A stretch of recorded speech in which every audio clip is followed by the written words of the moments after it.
All right. Welcome to my presentation called The Cholesterol Myth.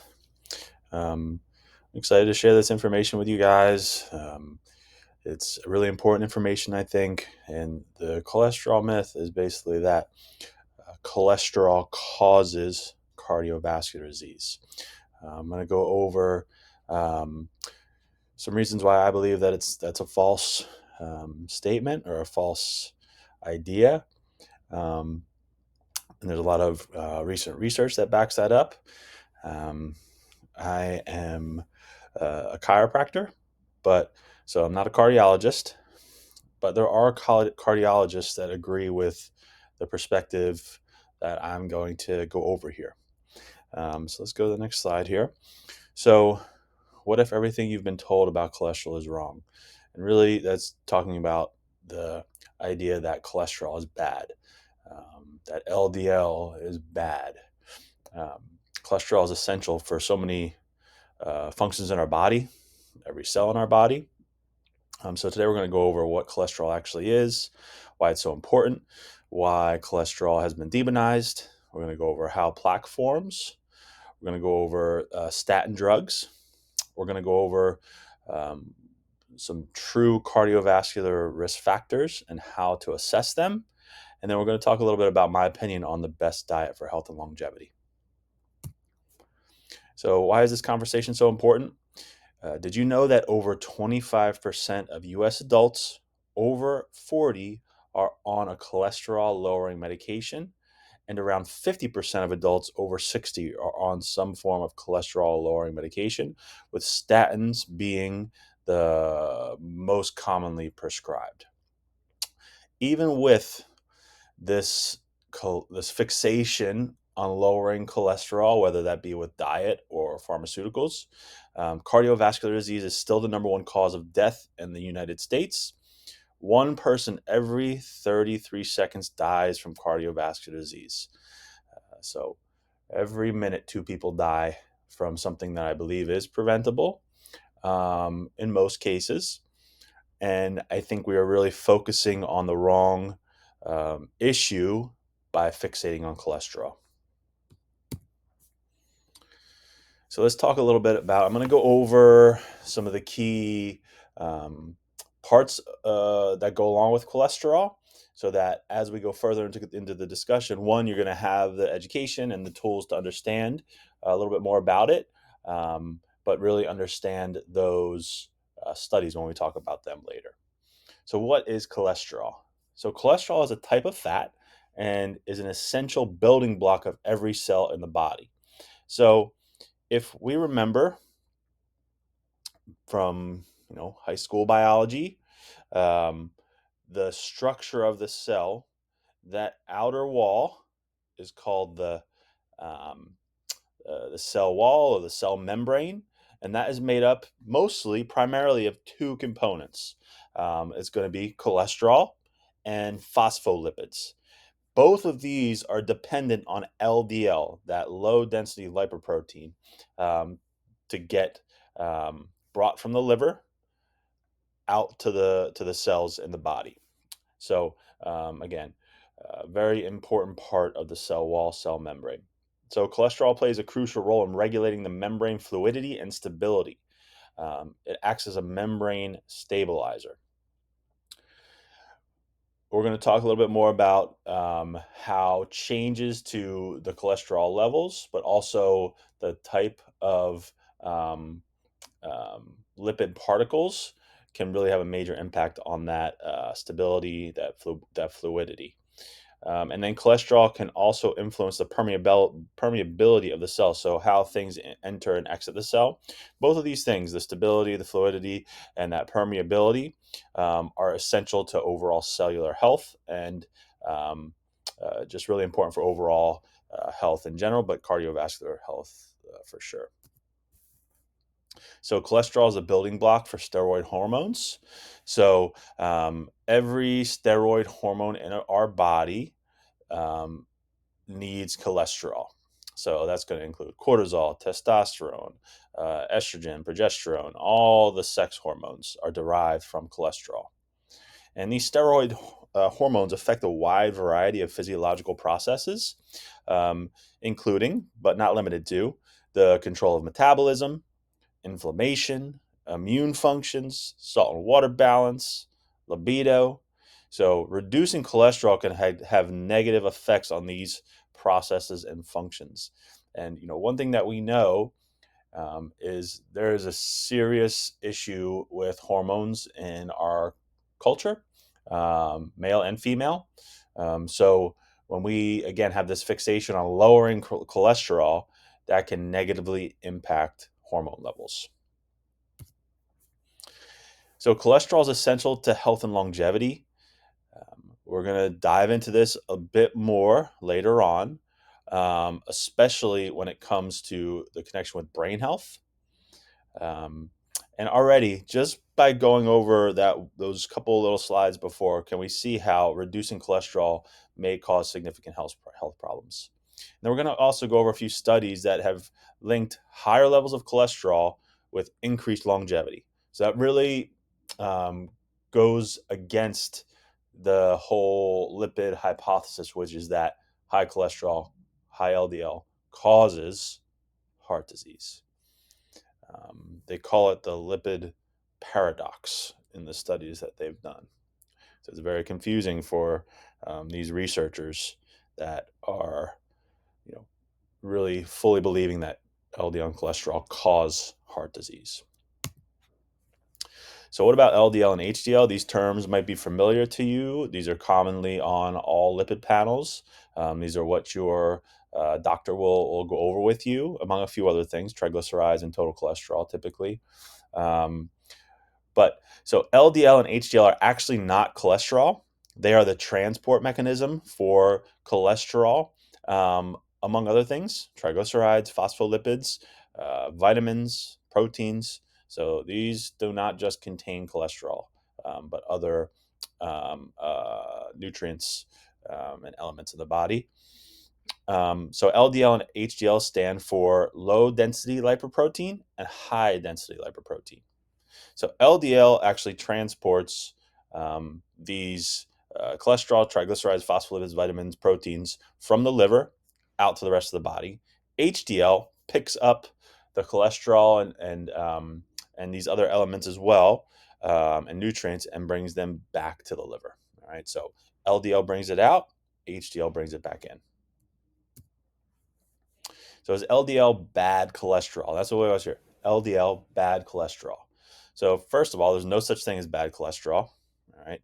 Um, Cholesterol again is that essential building block of so many different things in the body. I didn't mention it, but it's really important for vitamin D synthesis. So when you're getting sunlight, the body needs cholesterol to create vitamin D. That's also why vitamin D is more considered a hormone as opposed to a vitamin. Kind of a misnomer. But yeah, so cholesterol, there's no such thing as bad cholesterol. So now we're going to get into where we can consider some part of LDL to be potentially bad. So there's different particle sizes. There's many different ones. I'm just going to keep it simple and stick to two. There's large, which are good LDL, and then there's going to be small LDL particles that are more dangerous. So it's really important to know, what the composition of your LDL is if you are being recommended any kind of statin or to lower your LDL. So that is a big thing, because if you have high LDL but they're a large particle, then we're not really as concerned about that. Really not concerned about it at all, to be honest. Um, as long as we're taking into account some other factors. But like I said, these large particle LDL are less likely to form plaque and low risk for cardiovascular disease. Small particle are very high risk for cardiovascular disease. There's other factors we need to look at too, but when we're talking about LDL, that's an important thing to differentiate. Now, one thing I want to touch on here, we're going to talk more about this, but diet can significantly impact LDL size. So, really, really important to know that what we consume, what we take in with our diet is going to affect that LDL size. So have you ever heard of VLDL? Not many people have. This is not typically going to be on your standard blood panel. It's something that can be tested for. But so this is the starting point of LDL in the liver. And it stands for very low density lipoprotein. So the liver is creating the transporters. VLDL is the starting point, and as the that VLDL is going through the body, dropping off cholesterol among other things, it starts to get smaller and change in size. So um, now these VLDL are not bad in general, but they can be different in their composition. So what they are made up of, or what they are containing. So a diet that's high in carbohydrates and high in sugar raises the levels of triglycerides that are contained in that VLDL. That's also going to increase the amount of VLDL produced. It's going to also in turn increase the amount of downstream small particle LDL, which then raises your cardiovascular risk. So this is just one part of what I mentioned on the last slide, how diet can significantly impact the composition or the makeup of your lipid panel or your lipid levels, um, or your lipoprotein levels. So high carbohydrate, high sugar diets raise the amount of those small particle LDL and in turn raise cardiovascular risk. So many people know what triglycerides are, but I want to cover that. So triglycerides are a type of fat, lipid, found in your blood. They are the most common form of fat in the body and serve as a major energy source. So basically, when we eat, if we overeat or our body does not need those calories right away, they get turned into triglycerides, which are then stored in fat cells. So if you immediately need those calories, they're converted into glucose, which then the body uses for energy. But if they get stored, they're stored as triglycerides. So if we are chronically, having excess calories, excess sugar, that gets turned into those triglycerides, and we're going to have excess levels of these triglycerides in the blood. And this is a big, major risk factor for cardiovascular disease, developing insulin resistance, and developing metabolic syndrome, which insulin resistance is one of the key ways to look at metabolic syndrome. And metabolic syndrome is basically being obese, having diabetes, cardiovascular disease. So it's just this overall, basically, state of unwell. And it's really talking about your body's ability to turn the food that we eat into energy to be used. So that process gets interrupted. And one of the best ways to check that is going to be to do a fasting insulin test. And that's going to tell us if you are either really in that metabolic dysfunction or if you are heading that way. But again, a very key risk factor for cardiovascular disease. So APO, lipoprotein B, for short, ApoB. Now I put this in here. Again, this presentation, I'm trying to do like a 40,000-foot overview of this whole cholesterol, cardiovascular disease talk. But I know if anybody has done their own research and looked into this, ApoB is something that's probably going to come up, and I wanted to touch on that. So ApoB is the main protein found on quote unquote atherogenic lipoproteins. So those would be like LDL or VLDL, IDL, and then there's different levels in between all of those. So all of those particles are going to have that ApoB molecule on them. So if you want to, they can do a test where they test your ApoB. So instead of doing a standard blood panel where it's going to get your total cholesterol and your LDL, as far as really that LDL is showing more those atherogenic particles, but also you're going to have your non-HDL on there, which is going to show it. That's similar to ApoB.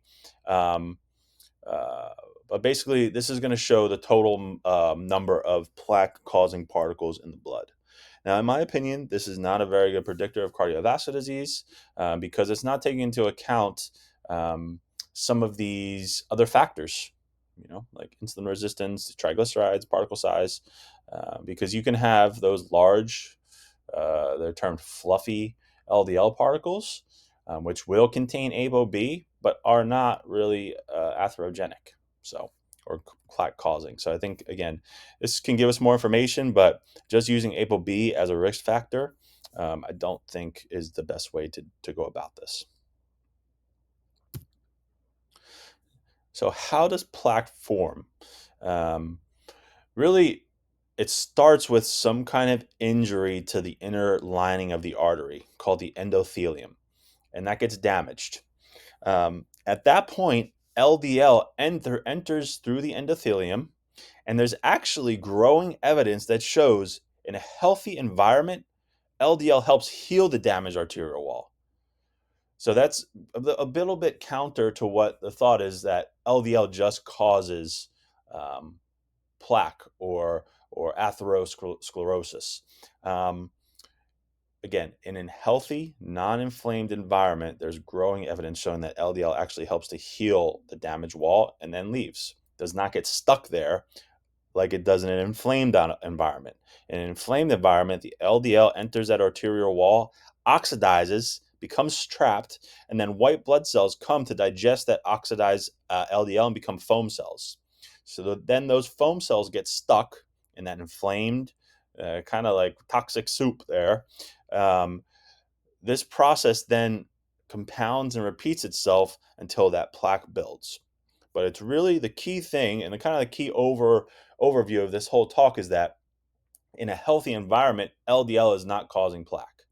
In a healthy environment, LDL is actually healing those arterial walls, but also just promoting overall health in the body. So this is just a little uh,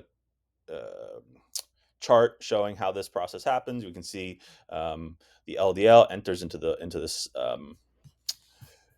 arterial wall, becomes oxidized, gets digested by the macrophage, which is a part of our immune system, turns into a foam cell.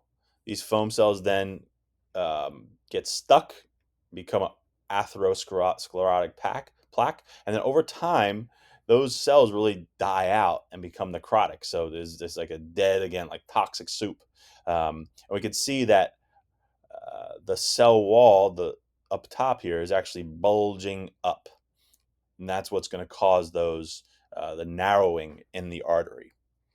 So, and this is one thing I think is interesting. A lot of image representations, you kind of always see that the plaque is on the inside where the blood is flowing. That's false. It's actually in the actual arterial wall, not on the inside where the blood is flowing. So let's talk about what really kind of started this idea that cholesterol causes heart disease. So there's really two major studies in the mid 1900s that really started this idea that cholesterol causes heart disease. We have one, the Framingham study, which sought to find risk factors for cardiovascular disease. And then we have the 7-country study that was done by Ansel Keys. And he hypothesized that saturated fat intake and high cholesterol causes cardiovascular disease. So the Framingham study identified some key risk factors: high blood pressure, high cholesterol, smoking, obesity, physical activity, and inactivity, and diabetes. So I agree with all these except for high cholesterol. And I'm gonna give you some evidence why I believe that's not true. But all these other risk factors for sure. And again, going back to your overall insulin sensitivity can be a major influence on all these things. Physical activity can also be important for lowering so actually increasing your insulin sensitivity, so making you more sensitive to glucose, more sensitive to insulin. That's really important. Physical activity is really important for that. Yes. So the Framingham study. So their analysis laid the groundwork for the lipid hypothesis that high cholesterol causes heart disease. So later, all their data is available for analysis. And when other factors such as metabolic dysfunction were looked at, the correlation between LDL and cardiovascular disease really changes a lot. Um, one measure that we use is kind of like a proxy for metabolic function is going to be your HDL level. Having high HDL is good; it's healthy. So when we look and compare people who have high HDL versus low HDL, the correlation changes a lot. So if a person has high HDL, they can have high LDL and not have a significantly increased risk of cardiovascular disease. Whereas if someone has low HDL and high LDL, now we're going to see that correlation really take hold and them have a much higher risk of cardiovascular disease. Now, does that mean that the LDL is causing it? No. That's telling us that person is metabolically unhealthy. There's inflammation. They're unhealthy, and that's really what's driving that injury to the artery, and then that damaged healing process, that interrupted healing process that really starts that plaque formation. And I think this is an interesting quote. This is from Dr. William Castelli, the former director of the Framingham study, and he said, at the levels of serum cholesterol noted in this population, however, cholesterol could not be demonstrated to be necessary or sufficient cause of coronary heart disease. The disease must be looked upon as a result of from the interplay of multiple interrelated factors. And this gets down to the whole core of my presentation here. It's not to ignore cholesterol, not to ignore LDL. It's to say that there might be other factors. There's likely other factors that are really driving cardiovascular disease. So if we don't look at those factors and simply just prescribe a statin um, or or nutritional advice to just lower cholesterol, that's not necessarily the best route to take. Especially when we talk about some of those other studies that are showing higher cholesterol levels increase longevity. So the next one is going to be the Ansel Keys in the 7 country study. So with heart disease being the number one killer in the U.S., Ansel Keys theorized that saturated fat was the culprit. He correlated saturated fat with high cholesterol with heart disease in 7 countries. And now we don't know exactly how many countries he had data on. It's mostly reported that he had data on 22, so I put that number there. But places like Germany and Switzerland were left out and have high saturated fat intake with low heart disease. So basically, he cherry picked which countries fit his theory and hypothesis and added them to the study.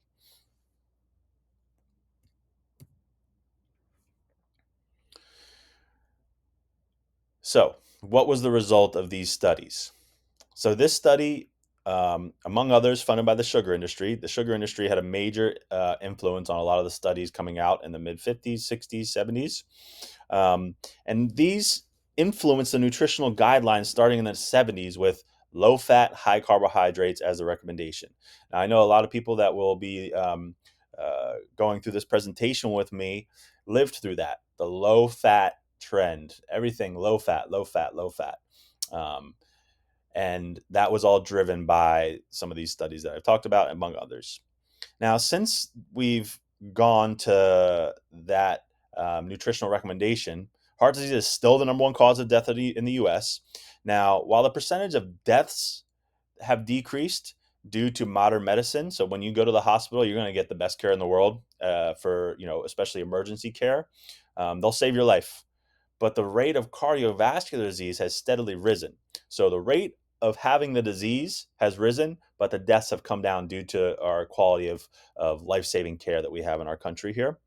Um, but other diseases that go along with that metabolic dysfunction or metabolic disorder, obesity, type 2 diabetes, that metabolic dysfunction have steadily increased.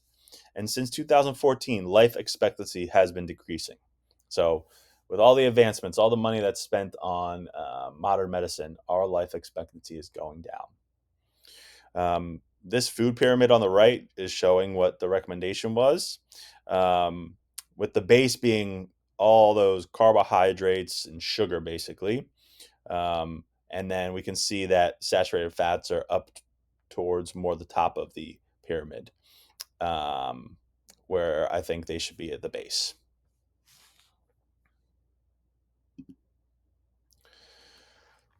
So this is going back to what I said, where these nutritional recommendations have had a negative effect on our country. Um, on the left, we see this is the percentage of adults that are obese. So this is um, over here on the left side is going to be 1975. We can see, maybe 11, 12% of our country was obese. And in 2016, which I'm sure the trend has remained steady, um, the rate of obesity basically tripled. So it went from 11, 12% to 35, 40%, nearly half our country. And I think that the nutritional recommendations of low fat, high carbohydrate are a main cause of that. So apart from just heart disease, like I said, the health of our country has declined. And again, just restating that high carbohydrate, low fat diets cannot be overlooked as a major, major factor, if not the leading factor to that. Okay, so now some did you knows. Did you know that a major study found that 75% of people hospitalized for heart attacks had cholesterol within the recommended limits? Now, you may see a couple of these little numbers next to these statements. Those are going to be my citations, and that will be at the end of this presentation. And these are all very well respected citations. Feel free to go through them. So this is why total cholesterol alone is a near useless predictor of heart attack. Again, if it was, and these people were within normal limits, then they shouldn't be having heart attacks, right? So after this study, the reaction from the medical community was to say we should just lower that recommendation down. Just it's all about cholesterol. Let's just keep lowering cholesterol. That's the problem. I disagree. So, and this is some of the reason why I disagree. So, can cholesterol actually increase longevity? There's been a few studies, there's more and more coming out that showed that as cholesterol increased in people over 60, all-cause mortality decreased. And all-cause mortality is talking about, they'll have a group of people and they'll just measure who died and who didn't. That could be any reason at all. Some of those people will die from, non-health related. It could be like a car accident or something along those lines, but also people who died from heart attacks, but cancer, Alzheimer's, any other reason that they get put into that all-cause mortality group. So basically, the higher the cholesterol got, the less likely you were to die. Same thing in this Sardinia longevity study. The participants were higher LDL-C, which means higher LDL cholesterol levels, lived longer. And then, so how could this be? If high cholesterol causes heart disease, how could we find that people are living longer with higher levels of cholesterol? Doesn't quite add up.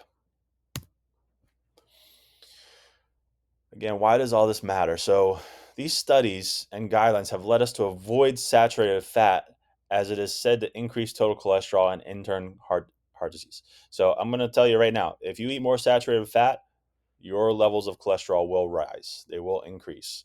But we're going to talk a little bit later about why that's not necessarily a bad thing.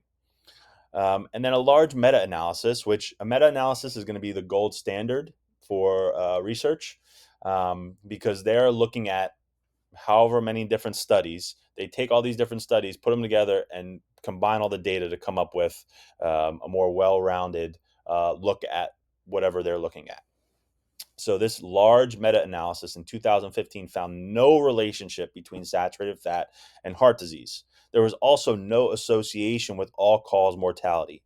So basically, saturated fat levels were not causing heart disease. So I want to go through the different types of fat. There's three main categories of fats. There's going to be saturated fats, unsaturated fats, and trans fats. Within the unsaturated fat category, there's going to be monounsaturated fat and polyunsaturated fat. So let's break down each of those now. So saturated fat, the one we've been told to fear as it raises cholesterol and causes heart disease.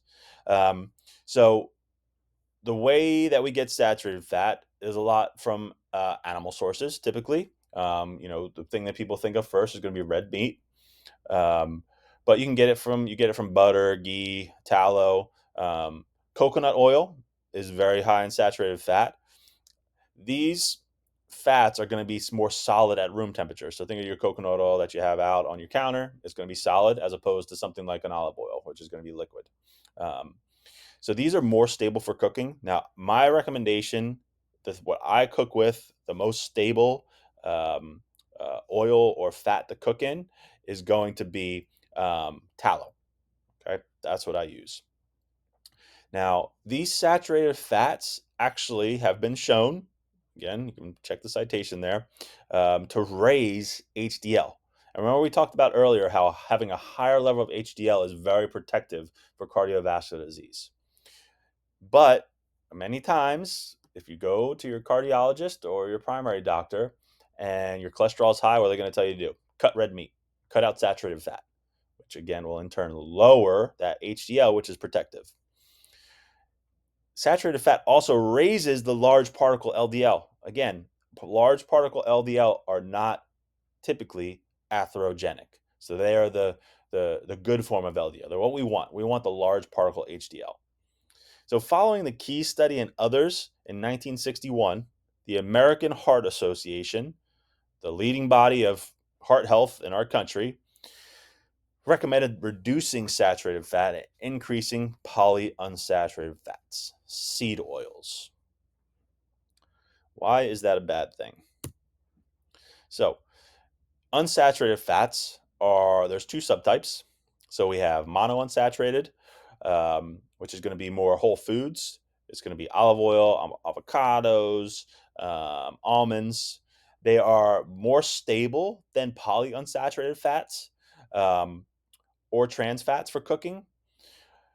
But still, I don't recommend cooking with olive oil or avocado oil. They still are more prone to oxidation, more prone to breakdown when they're heated. So better off to stick with those for putting on salad or bread or whatever you like to use your olive oil or avocado oil for. But I do not recommend ever cooking in olive oil or avocado oil. Coconut oil is better, but still not as good as tallow. Tallow is the number one. That's the best.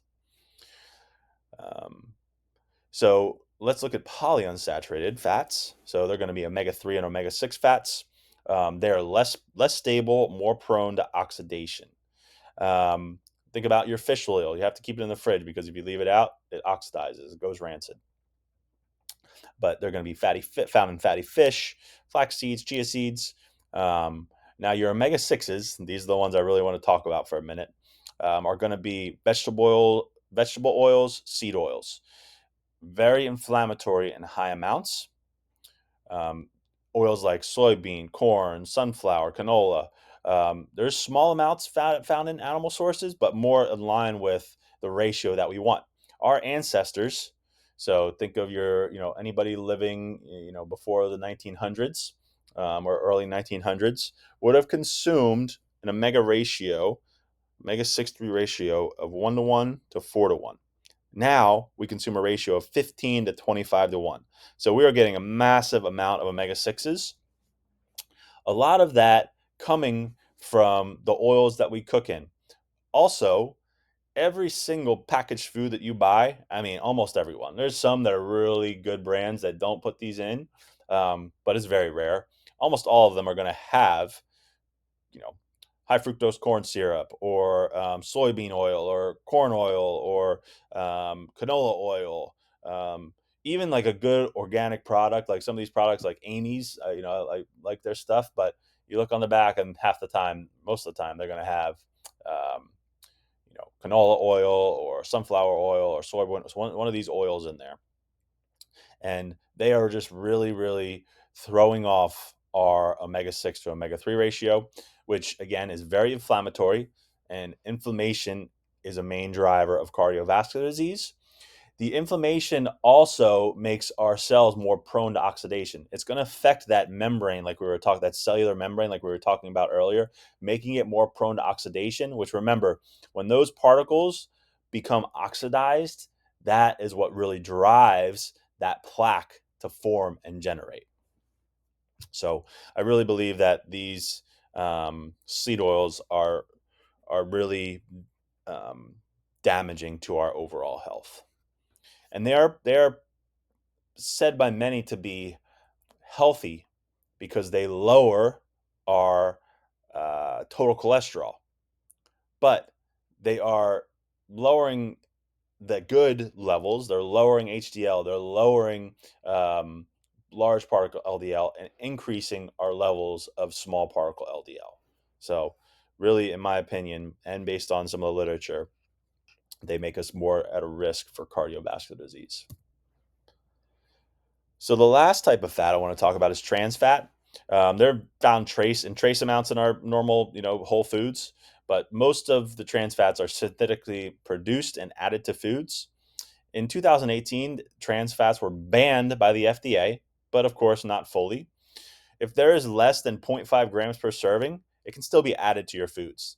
And the game that these manufacturers play is there you buy a package of something, you think, oh, that's my serving. No, most times you're going to look and see, okay, there's 4 servings, 5 servings, 6, 7, 8 servings in that one package. So it's really important to know that even though it's been banned, it can still be in a significant amount in the foods that we eat. So I want you to look on the label for partially hydrogenated oils on the ingredient list. That is a trans fat. If you see that, that's trans fats. Um, and these are highly inflammatory and raises the bad form of LDL and bad form of LDL, that's small particle LDL, which is similar to seed oils, but the trans fats do it in a much more significant way as well. Okay, so I want to get into statins for a little bit. I know a lot of people that are going to be listening to this presentation are on a statin or have been recommended a statin, and everybody has to make their own choice on what medications or what interventions to do in their own body.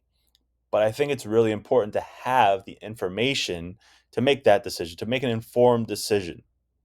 Now, I'm going to talk first about how they work. So, they work by blocking the body's ability to produce cholesterol.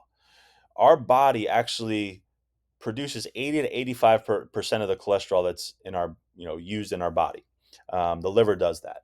It doesn't come from diet. It comes from our own production. We make it.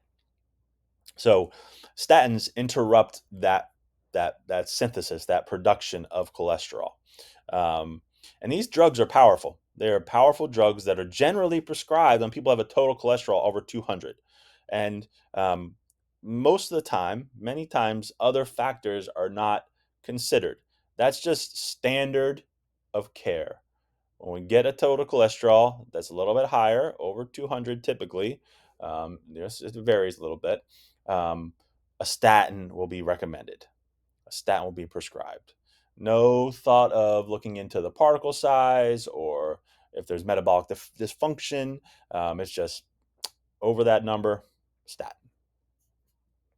And that's why over 50% of people over 60 are on a statin. So these are some things that really I think are important information. Again, this is all well respected. These are all well regarded numbers. I'm not making stuff up here. Um, and in people with no history of cardiovascular disease, so someone who hasn't had a heart attack, who hasn't had a stroke, who takes a statin for 5 years, only 1% were helped by preventing a heart attack, and only 0.65% were helped by preventing stroke. 98% of people who took a statin for 5 years received no reduction in all-cause mortality. So they died. Um, uh, they died at the same level. You have a 10 times chance, a 10x chance of having muscle damage as opposed to stopping a heart attack. And a link has been found between statins and an increased risk of diabetes. So again, everybody has to make their own decision. These are broad numbers, right? But I think they're pretty staggering numbers when we look at this. I think these numbers. This benefit is probably a lot lower than people realize when they are taking a statin. Now, how about people who actually have had a heart attack or have had a stroke or have a stent in? Um, These people, when they take a statin for 5 years, 96% of them received no benefit, 2.6% were helped by preventing a repeat heart attack, and 0.8% were helped by preventing um, a stroke or repeat stroke. Still, the same number, 10 times chance of muscle damage as opposed to stopping a heart attack.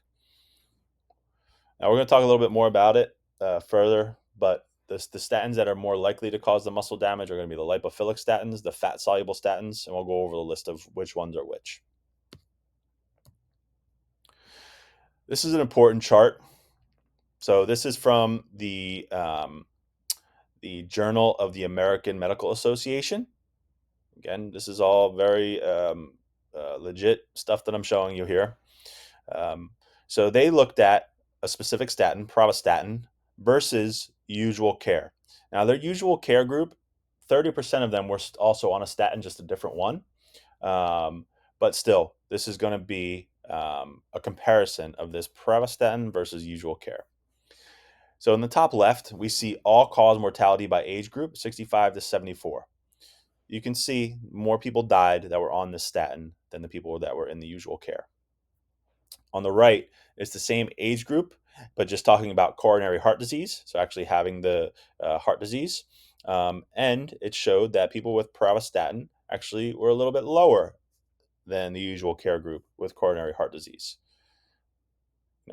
To me, if I have a lower chance of having coronary heart disease, but I still die at the same amount of time or earlier, that doesn't really make sense to me, why I would do that. And when we get the age group over 75 years of age, that spread of the all-cause mortality really increases. It changes significantly. You can see that difference. More people died who were taking the statin than didn't, the pravastatin. So statins and cognitive decline. So some studies have found a link between statins and cognitive decline. This 2024 study found that patients on a lipophilic statin, a fat-soluble statin, suffered metabolic decline in the regions of the brain that are associated with Alzheimer's disease. So basically, there was degeneration of the brain in the area that causes or that's associated with Alzheimer's disease. And people that were on a lipophilic statin had a higher rate of that. Another study found that in people with mild cognitive issues, so people who already have some cognitive decline, lipophilic statins tripled the risk of decline compared to non-statin users. So why could statins potentially affect brain function?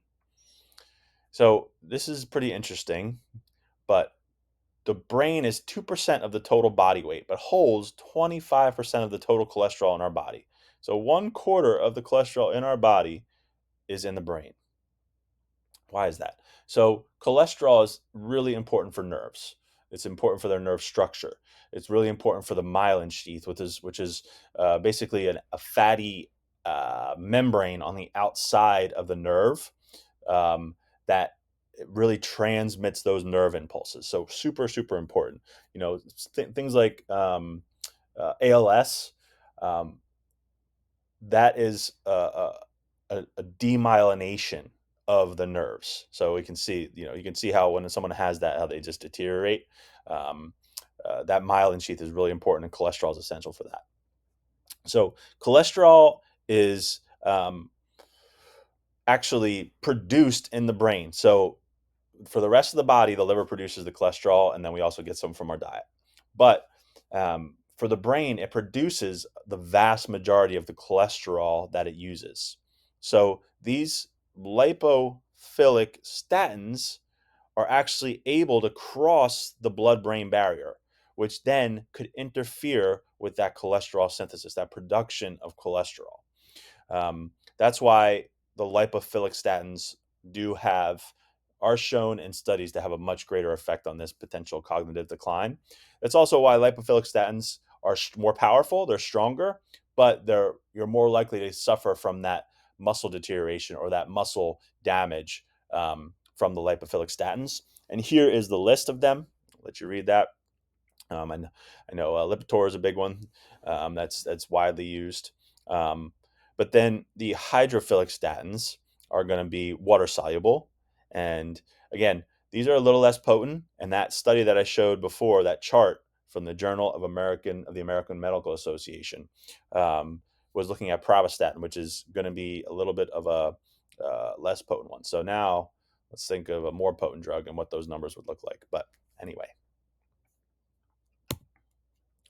so statins also deplete key nutrients in the body. They've been shown to deplete CoQ10, among also vitamin D, vitamin K2, selenium, magnesium. But CoQ10 is the one I'm going to really focus on here. We always hear CoQ10, take it for heart health. And the reason that is because CoQ10 is essential for the production of energy in the body, in the mitochondria, or the powerhouse of the cell, it's called. Um, so, and the heart is the most energy demanding muscle in the body, right? It's just pumping all day, every day, pumping, pumping, pumping. That's muscle is contracting. So statins deplete CoQ10. So if you have low CoQ10, that's a risk for heart disease, right? So the statin, that's I think why, statins are effective at lowering cholesterol, but they also are having some of these negative effects that are going to potentially, affect your longevity. Um, I feel like standard of care for prescribing a statin should be to also prescribe CoQ10 as well. I just don't understand why that's not standard of care, but it really should be, because we're depleting these people of CoQ10, which is affecting not only their heart health, but just overall energy production in the body. So, what actually causes heart disease? There's a lot of different factors. A lot of these go hand in hand as well. Sugar, seed oils, chronic inflammation, all three of those go together. Again, the poor omega-3/6 ratio, seed oils, high triglycerides, excess, which is comes from sugar and excess calories, high carb, low fat diet, diabetes, ultra processed foods, poor spinal health. I'm going to touch on that a little bit more. High blood pressure is a big one.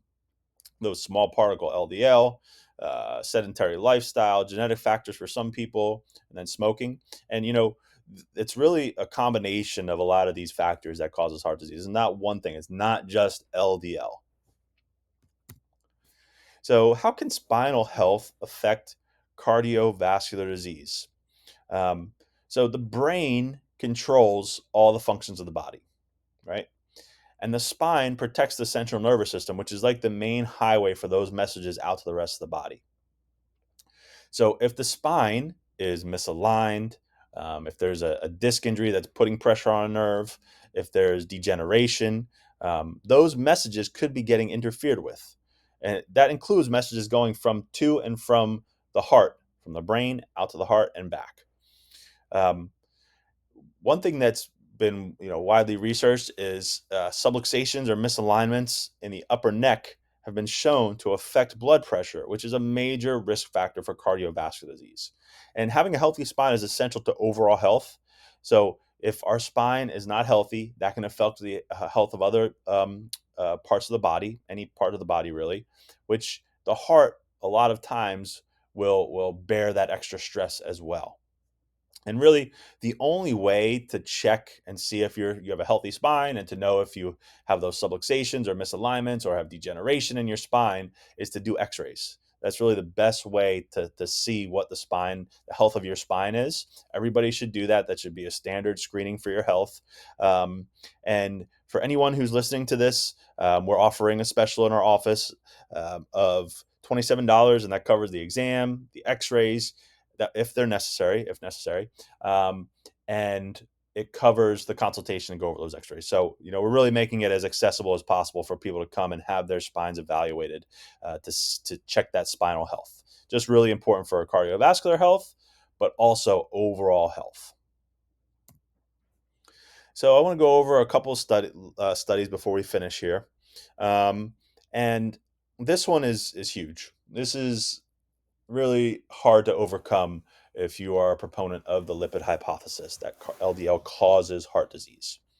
So they compared people with an average age of 55 years old, mostly males, who had very different LDL levels. One group, the average LDL was 272, and the other group, the average LDL was 123. Now, this is just the LDL levels. This is not total cholesterol. Remember, many times they want under a total cholesterol of 200. These people had an LDL of 272. Their total cholesterol, who knows, could have been 400, 500. Regardless, very high LDL when it comes to comparing it to what the standard is.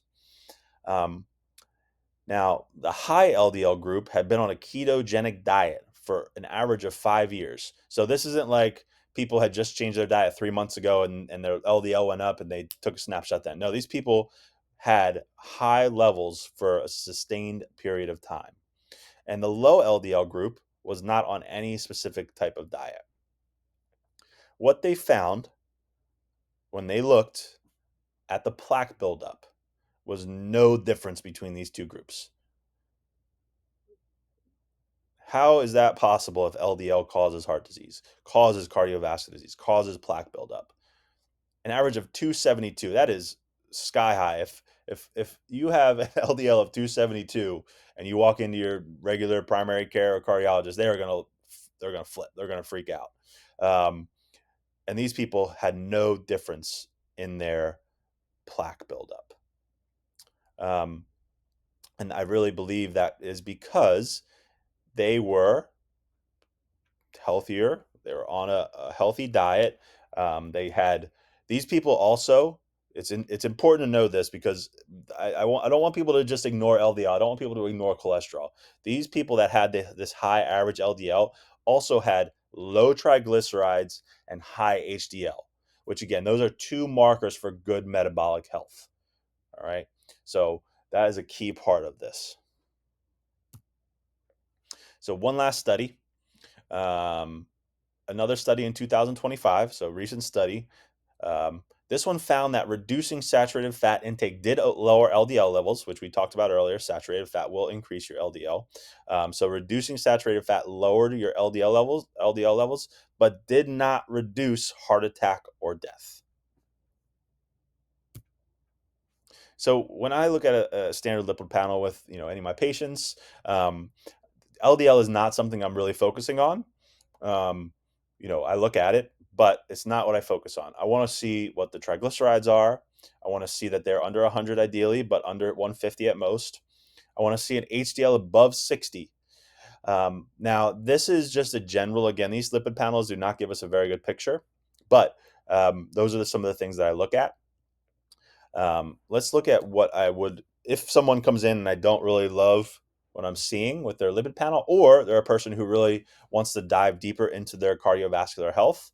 These are some other tests that I'd recommend. There's a lot of different tests. These are just a few, but cholesterol particle size testing is very important. Like we talked about, seeing what your particle size of those LDLs are. Um, we want to see a fasting insulin test, which will give us a really good idea of the overall your metabolic health, your insulin sensitivity, how quickly you're clearing glucose from your bloodstream. Um, a key genetic risk factor is going to be LP little a. Now this one, unfortunately, there's not a ton that can be done, but you can change your LP little a levels with diet. And I do believe also that by having a low a non-inflammatory environment, you're going to be at a much lower risk of developing heart disease, even with this genetic risk factor. Another thing to do is a coronary artery calcium test. This is going to look at the calcified plaque in your coronary artery. Now, not the best way to check plaque because it's not going to see the soft plaque. It's only going to see the hardened plaque, the plaque that's been there for a long time and become calcified. But it's still widely used and another test to see where you're at with your plaque. And I would just ask your cardiologist to run these tests. They should be able to do this. These are not very expensive tests. They're widely accessible at all the different lab companies. But I would just, again, ask your cardiologist for a deeper dive, especially if they're recommending that you go on a statin or some other cholesterol lowering medication. So what do I recommend as far as nutrition? I recommend to prioritize whole foods. Um, So that's going to be, things you have to cook. You're making a piece of chicken or a steak with some vegetables. Like, these are whole foods. They don't have ingredients. They're not coming out of a box. They're not packaged. Well, some of those things are packaged, but they're not coming in like you know what I'm saying. Now, eliminate when possible anything with an ingredient list. So that's going to be like a packaged food, like a box of food that has a whole long ingredient list. We want to try to eliminate those things. And at least if you're doing a packaged foods, we want to see a limited ingredient list with some simple ingredients, not words that you have no idea what they are, right? Um, and I think that we overcomplicate nutrition sometimes. Um, and just because of, a lot of the foods that we eat are so toxic that, we're eating these foods, or maybe not eat a lot of it, and still, maybe aren't losing weight or getting the health we want. But it's really because of that quality of the food that we're eating. If we're eating quality whole foods, your health is going to do pretty well. That's a very simple rule to follow. We also want to eliminate processed sugar. We want to eliminate simple carbohydrates. So it's going to be like your white breads, things like that. And I really emphasize prioritizing grass fed, 100% grass fed, not just grass fed, 100% grass fed, organic, pasture raised beef as a protein source. In my opinion, this is the cleanest form of nutrition or calories that you can get um, when raised in this manner.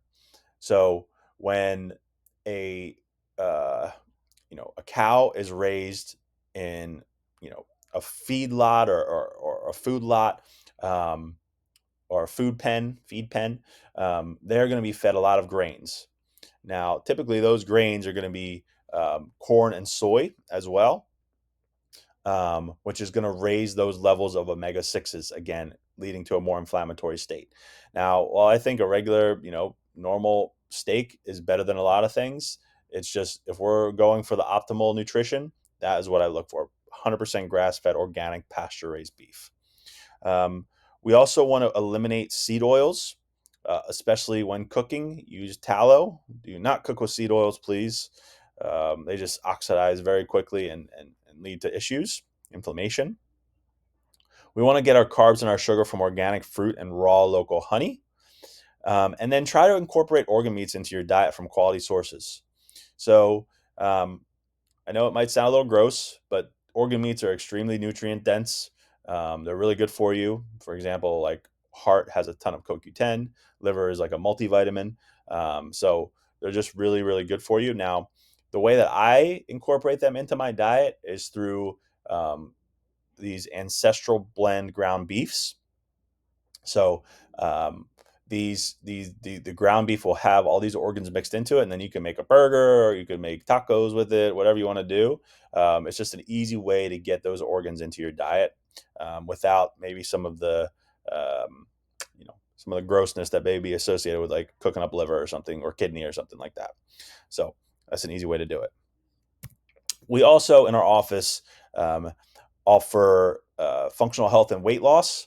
So this is, basically a weight loss program, but it's it's really focused on being all natural. There's no shots. There's no surgery. It's all natural. It teaches you what to eat and what not to eat, and then it's also giving you some natural supplements to help support you in that. I really recommend this, especially for people who are type 2 diabetic, or who have that decreased insulin sensitivity or insulin resistant. Um, Everybody who does this program becomes insulin sensitive, which that insulin resistance is an extremely high risk factor for cardiovascular disease.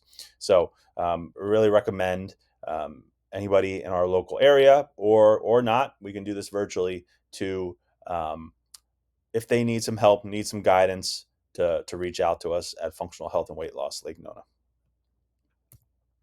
And then I also do offer cardiovascular assessments in office.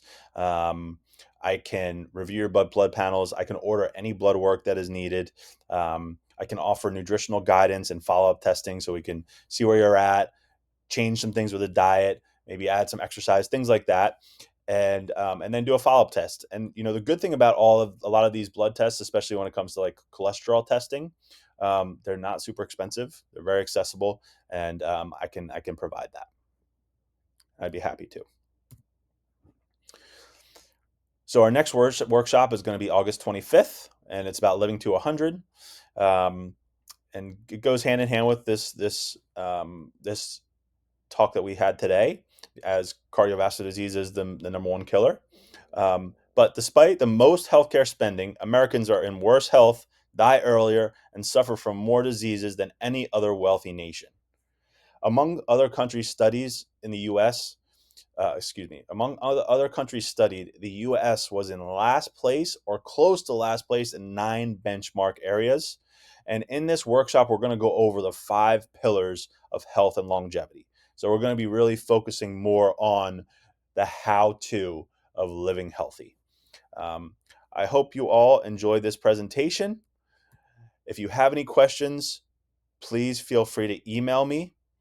My email is dr.frank.berz@gmail.com. That's my direct email. I'd be happy to answer any questions about any of the topics we covered here, any questions you may have in general about cardiovascular health.